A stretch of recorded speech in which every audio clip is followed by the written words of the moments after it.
uzabungabunga iswara ze eshanu Allah subhanahu wa ta'ala azamuha ibyiza bitanu.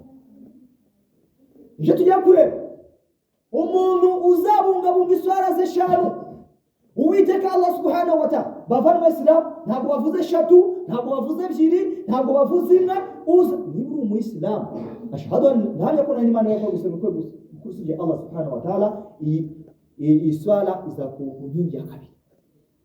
Nguzabungabunga rero izi swala eshanu Uwiteka Allah subhanahu wa ta'ala azamuha ibyiza bitanu.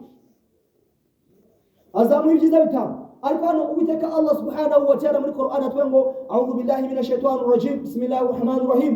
Allah subhanahu wa ta'ala atwengo alladhina idha dhukira Allah wajilat qulubuhum wasabirina ala ma asabahum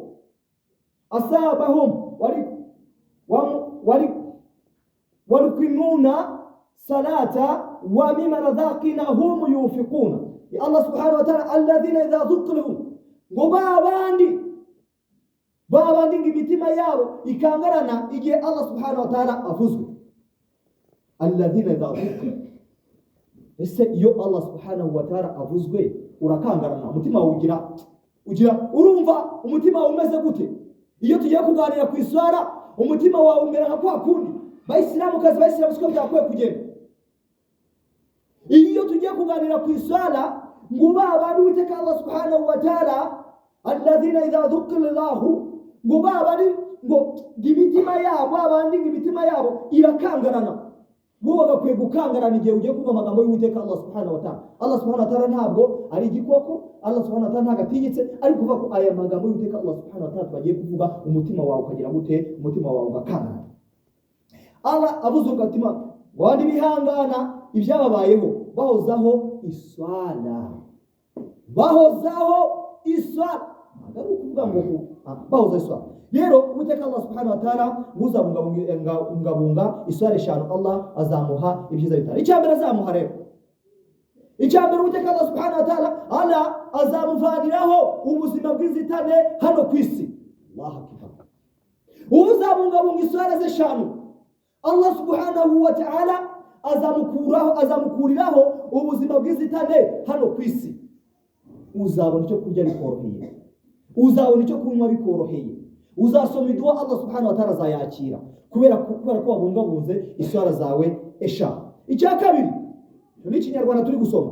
Icya kabiri uzabungabunga iswara ze eshanu ku munsi, wa undi wasaye gatanu ku munsi. Nicyo bishatse gusobanura.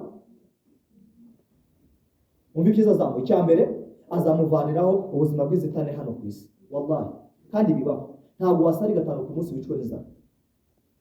Niba ugira ngo ndakubesha uzakura urwo rugero rurebe.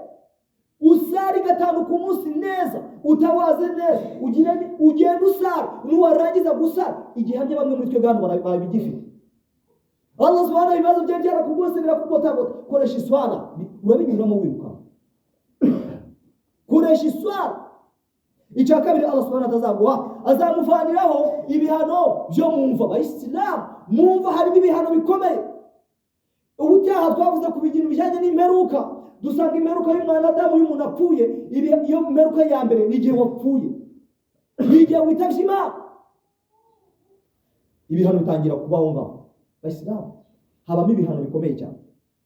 Rero niba wabungabunga iswala zawe ngo munsi hariya mumva ibintu bizoroha, uzabona imva yawe iri mu rumuri. Abayisilamu gupfa birababaza. Nimwe Imana Muhammad sallallahu alaihi wasallam yivuze gupfa birababaza. Umuntu mwari muri kumwe ukajya kubona ukabona arapfuye. Nimwe Imana Muhammad sallallahu alaihi wasallam ngo mani ala dama waiz fa maut takfi.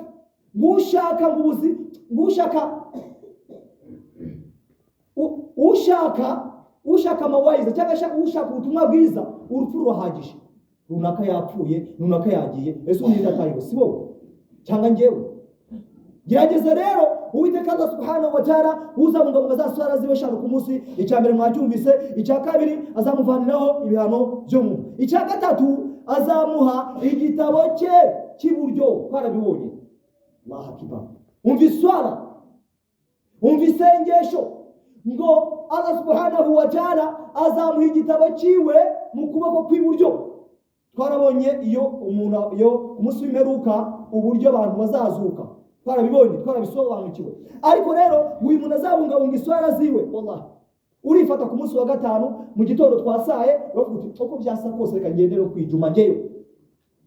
Uwo mutima rero wagiranye bavanywe Islam, uwo muhati Allah subhanahu wa ta'ala wazaguhemba hano ku isi n'ejo ku munsi w'imperuka. Cya gatatu rero azamuha igitabo cye mu kuboko kw'iburyo. Hano rero umuntu azazuka Uwiteka Allah subhanahu wa ta'ala bakamuha igitabo ku kuboko kw'ibumoso, icyo ngiye azamenye ko ibarura ryiwe ari ibarura rikomeye cyane. Ariko uzahawa ku igitabo kuboko kw'iburyo, uwo ngo bavanywe Islam, Allah subhanahu wa ta'ala uwo ngo azagenda yerekana ati reba igitabo cyanjye, agenda yerekana ko azaba ari igitabo cyiza kirimo ibyiza yakoreye. Allah subhanahu wa ta'ala amuhembe kujya mu ijuru yagiye. Rero ngo uzabungabunga za swara ziwe eshanu ku munsi, Allah subhanahu wa ta'ala azamuha igitabo mu kuboko kw'ibumoso.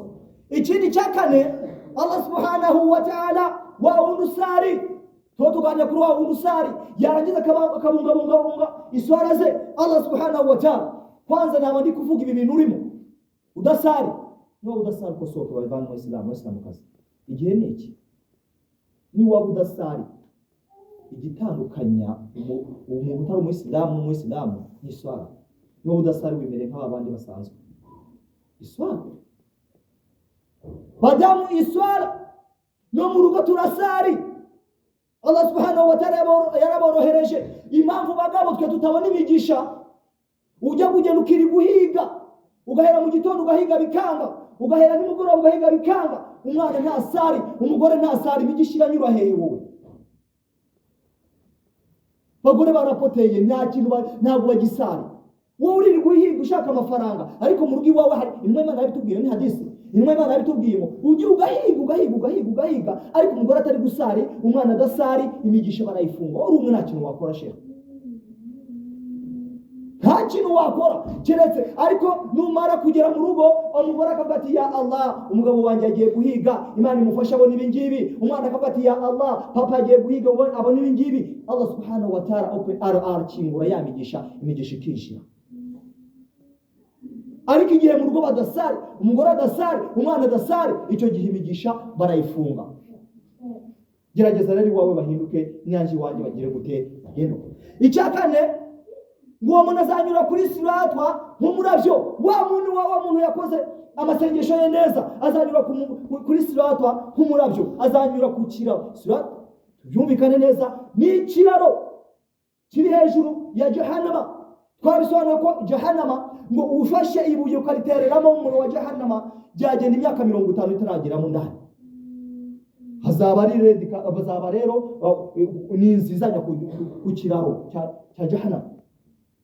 Noneho ngo iki kiraro ngo uzaba yarasenze neza y'amasengesho yatanu ku munsi, yaswara nziza, azanyura ku kiraro nk'umurabyo irukanka cyane.